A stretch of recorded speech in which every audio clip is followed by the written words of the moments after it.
예레미야 13장 우리 1절부터 11절까지의 말씀을 한 절씩 교독하겠습니다.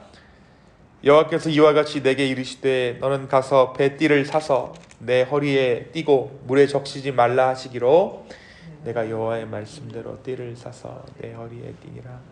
여호와의 말씀이 다시 내게 임하여 이르시되 너는 사서 내 허리에 띈 띠를 가지고 일어나 니두부다로 가서 거기서 그것을 바위 틈에 감추라 하시기로 내가 여호와께서 내게 명령하신 대로 가서 그것을 유브라데 물가에 감추니라. 여러 날 후에 여호와께서 내게 이르시되 일어나 유브라데로 가서 내가 내게 명령하여 거기 감추게 한 띠를 가져오라 하시기로 내가 유브라데로 가서 그 감추었던 곳을 파고 띠를 가져오니 띠가 썩어서 쓸 수 없게 되었더라. 여호와의 말씀이 내게 임하니라. 이르시되 여호와께서 이와 같이 말씀하시니라. 내가 유다의 교만과 예루살렘의 큰 교만을 이같이 썩게 하리라.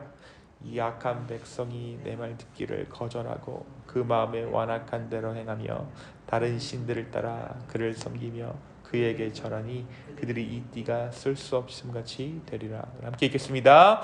여호와의 말씀이니라. 띠가 사람의 허리에 속함같이 내가 이스라엘 온 집과 유다 온 집으로 내게 속하게 하여 그들로 내 백성이 되게 하며 내 이름과 명예와 영광이 되게 하려 했으나 그들이 듣지 아니하였느니라. 아멘.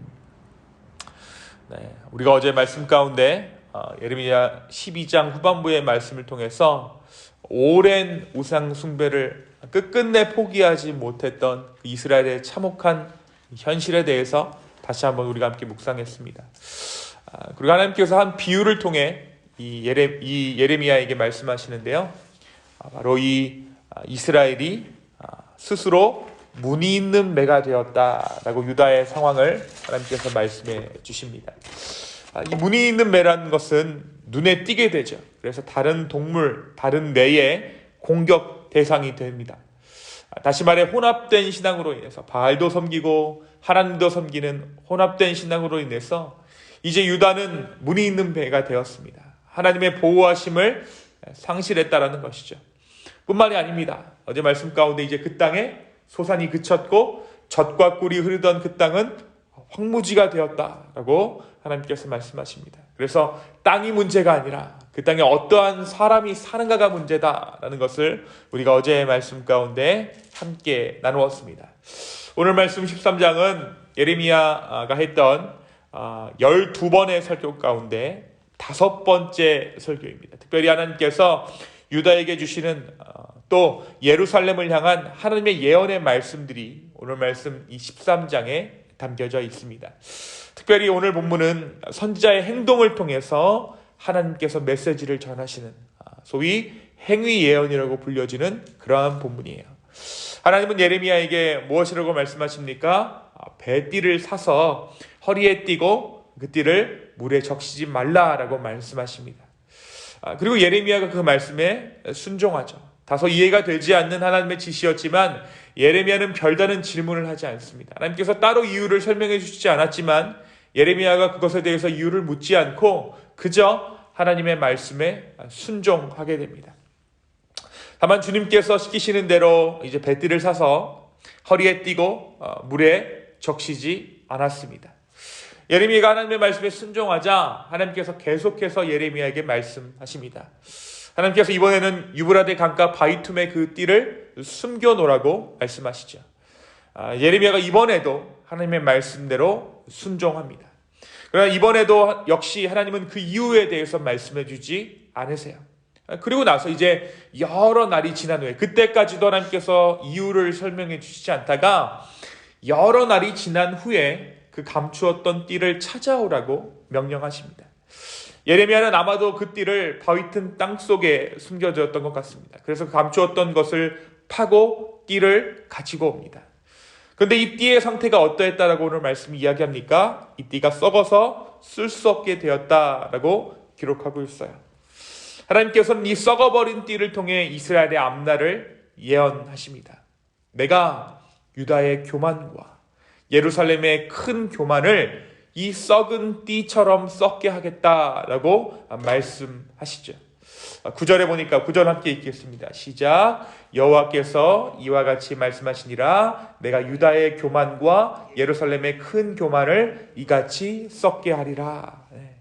이 악한 백성이 내 말 듣기를 거절하고 그 마음에 완악한 대로 행하며 다른 신들을 따라 그 신들을 섬겼고 그들에게 절하니 그들이 이 띠가 쓸 수 없음 같이 되었다라고 하나님께서 말씀하신 것이죠. 여기서 하나님께서 이스라엘 백성들을 향해 무엇이라고 말씀하십니까? 이 악한 백성이라고 말씀하세요. 이 악한 백성. 10절에 이 악한 백성이. 이들이 하나님의 자녀였죠. 이들이 하나님의 백성이었습니다. 근데 이 악한 백성이라고 표현하신 것은 마치 이방 민족을 말씀하시는 것처럼 이스라엘 민족을 말씀하시는 거예요.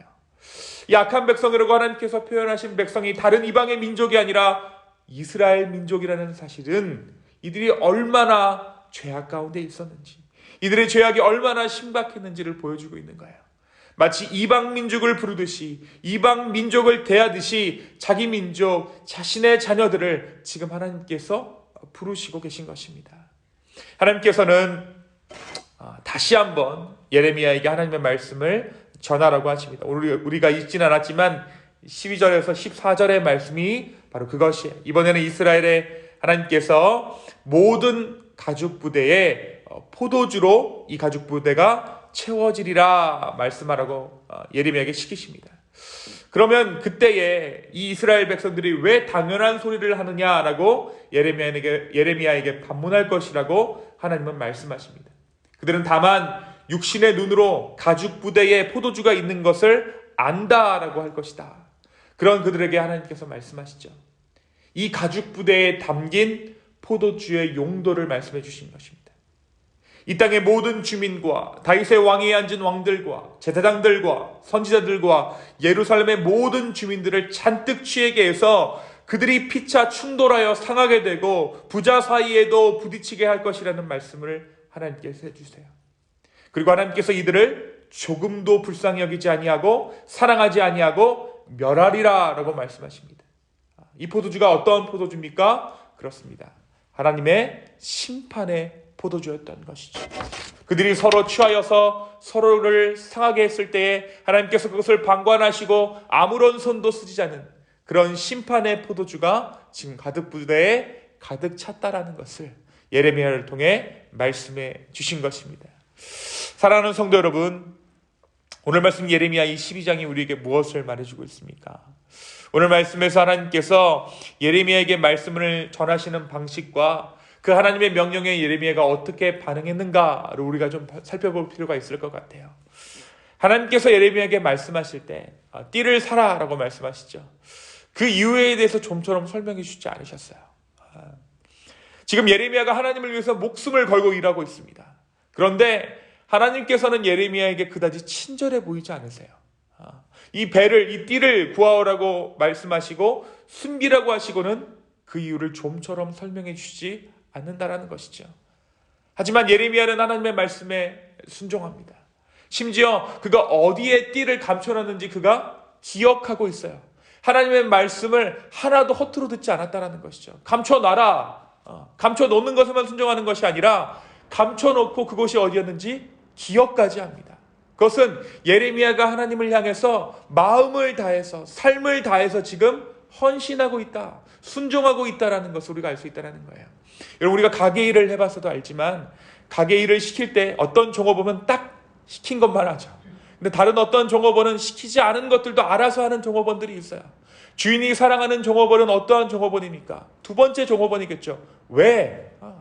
나를 존중하니까, 나를 생각해 주니까. 일을 잘해서가 아닙니다. 그 행동을 통해서 나를 존중하고 있으니까. 바로 예레미야가 지금 하나님을 그렇게 대하고 있다는 것입니다.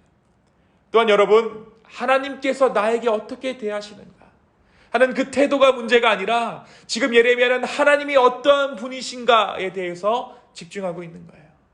때로 우리는 하나님이 나에게 불친절하다고 생각합니다. 어떤 일이 있을 때 좀처럼 설명해 주시지 않는 하나님을 경험할 때면 더욱 그렇게 생각합니다.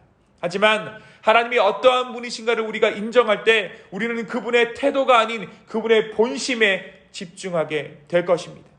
그리고 그 본심을 깨달아 주님께 기꺼이 순종하게 될 것입니다. 말씀은 첫 번째 순종으로 반응한 예레미야를 향해 계속해서 하나님께서 말씀하셨다라고 기록하고 있어요. 오늘 하나님이 어떠한 분이신지를 깨달아 하나님의 말씀 가운데 기꺼이 순종하는 저와 여러분 되기를 소망합니다. 우리가 순종할 때 하나님은 우리에게 계속해서 말씀해 주실 것입니다. 두 번째 오늘 말씀은 또 한 번 이 하나님의 숨겨진 마음, 하나님의 본심을 보게 합니다. 오늘 한번 9절의 말씀 보니까 여호와께서 이와 같이 말씀하시니라 내가 유다의 교만과 예루살렘의 큰 교만을 이같이 썩게 하리라.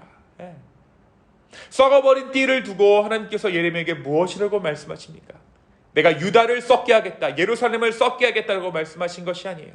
내가 유다의 교만과 예루살렘의 큰 교만을 이와 같이 썩게 하겠다라고 말씀하십니다.